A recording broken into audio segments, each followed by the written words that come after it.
بسم الله الرحمن الرحيم. قال الله تعالى في القرآن الحكيم: أعوذ بالله من الشيطان الرجيم. بسم الله الرحمن الرحيم. وذروا ظاهر الإثم وباطنه. صدق اللہ العظیم. یہ آپ کے سامنے 8ویں پاری کی پہلی رکوع کی آخری آیات کا کچھ ٹکڑا. اللہ پاک فرماتے وذرو، اور بچو، امر ہے، اے مسلمان بچو، اے مومنو بچو، کیا ظاہر الاثم و باطنہ، ظاہر گناہوں سے بھی بچو، و باطنہ، اور پوشیدہ گناہوں سے بھی بچو. 3 الفاظ ہیں، 4. وذرو ظاہر الاثم و باطنہ، 4 الفاظ ہیں، لیکن 4 الفاظ میں اللہ پاک نے ایسا فصیح کلام بول کر پوری انسانیت کے لیے ایک سبق دے دیا. تقوی. کس کا سبق دے دیا؟ تقوی.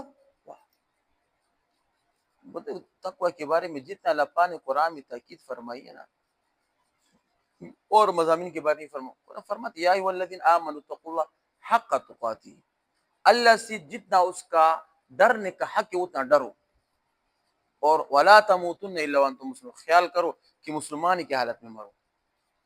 یہاں سے پتہ ہے کہ مسلمان کتنی بڑی دولت ہے. تقوی حاصل کرنے کے لیے بھی ایمانی دولت مسلمان ہونا ضروری ہے.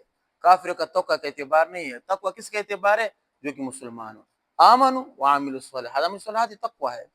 یا ایھا الذین آمنوا آمنوا باللہ ورسولہ، اے ایمان والے ایمان لاؤ، تقوی ہے. ان اکرمکم عند اللہ اتقاکم، تقوی ہے. اولئک الذین امتحن اللہ قلوبهم للتقوی، اللہ پاک امتحان لیتے ہیں نیک لوگوں کس کے ساتھ؟ تقوی کے ساتھ. صحابہ کرام کی تعریفات یہاں پر ہے. یا ایھا الذین آمنوا اتقوا اللہ، تقوی اختیار وکونوا مع الصادقین، نیک لوگوں کے ساتھ ہو جاؤ. اولئک الذین انعم اللہ علیہم من النبیین، انبیاء کرام کا بھی تقوی ہوتا ہے، والصدیقین، صدیقین کا بھی تقوی ہوتا ہے، شہداء کا بھی تقوی ہوتا ہے. جب شہداء کا تقوی نہیں ہو تو جہاد کے لیے کیسے جا سکتے ہیں؟ جہاد کے تو وہی شخص جا سکتے جس کے اندر اللہ پاک کا خوف ہو. خوف تقوی کا نام ہے نا. اولئک الذین انعم اللہ علیہم من النبیین والصدیقین والشہداء والصالحین، تقوی ہے نا. وحسن اولئک رفیقا، کیا ہی بہترین اس کی مجلس ہے. تقوی ہے، سب تقوی ہے.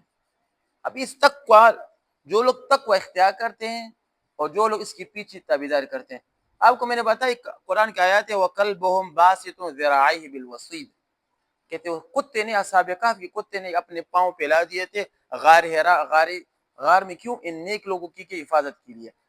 اصحاب کہف 3 لوگ تھے نیک لوگ، جو اس کا اس وقت کا جو بادشاہ تھا اس کے ڈر کی وجہ سے وہاں سے وہ چلے گئے تھے، پھر غار میں پناہ لے گئے تھے. بس ان تینوں کی حفاظت کے لیے کتا وہاں پر بیٹھ گیا تھا.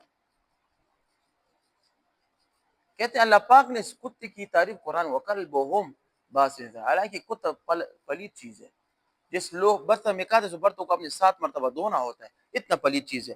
لیکن اس کتے نے بھی جب نیک لوگوں کی ہمشکل، نیک لوگوں کی حفاظت، نیک لوگوں کے لیے کیا صحبت اختیار کیا، اللہ پاک نے اس کا تذکرہ قرآن میں فرمایا. اور بعض مورخین، بعض علماء کا قول ہے کہ کتا جنت میں بھی جائے گا. حالانکہ جانور جنت میں نہیں جاتے، جانور ختم ہو جائیں گے.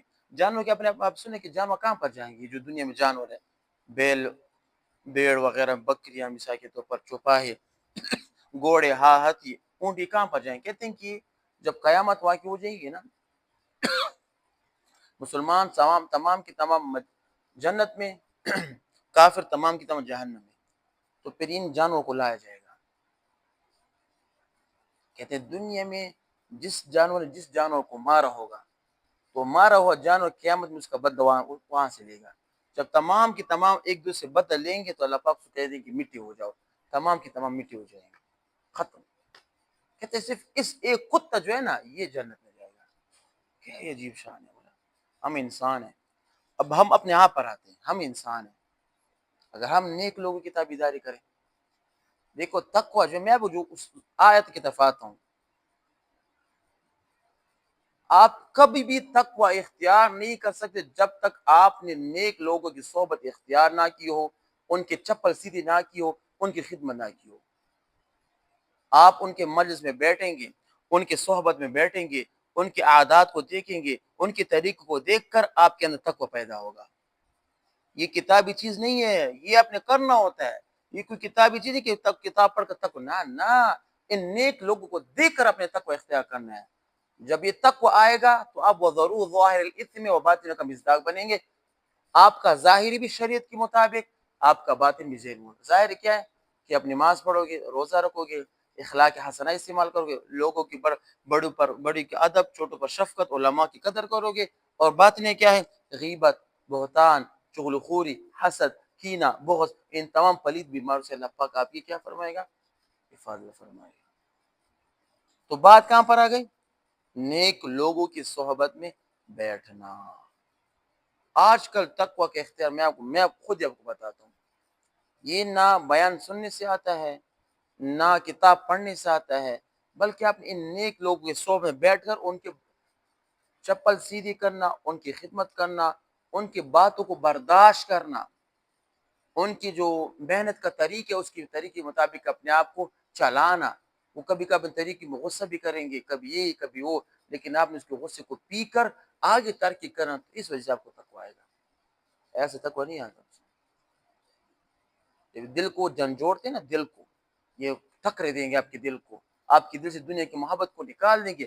اب ایک چیز سے دنیا کی محبت نکال کوئی آسان چیز ہے؟ نا، اس میں بڑا ٹائم لگتا ہے۔ یہ نیک لوگ آپ کے دل پر توجہ کر کے آپ کے دل سے دنیا کی خباثت کو نکال دیتے ہیں۔ دیکھو معراج کا جب سفر ہوا نا آپ صلی اللہ علیہ وسلم کا، تو اس سفر سے پہلے جبریل علیہ السلام دنیا میں آئے، حضور صلی اللہ علیہ وسلم کا دل کو نکال کر اس کو زمزم کے پانی سے دھویا گیا تاکہ اس دل سے شیطان کی خباثت کو نکال سکے۔ جب اللہ کے رسول کے دل کو دھویا گیا تو ہم کس باقی مولی ہیں؟ ہمیں بھی یہ دل دھونا چاہیے، لیکن ان نیک لوگوں کے صحبت میں بیٹھ کر دل کو دھونا چاہیے۔ اللہ پاک ہمیں ان بات پر عمل کرنے کی توفیق عطا فرمائے۔ وآخر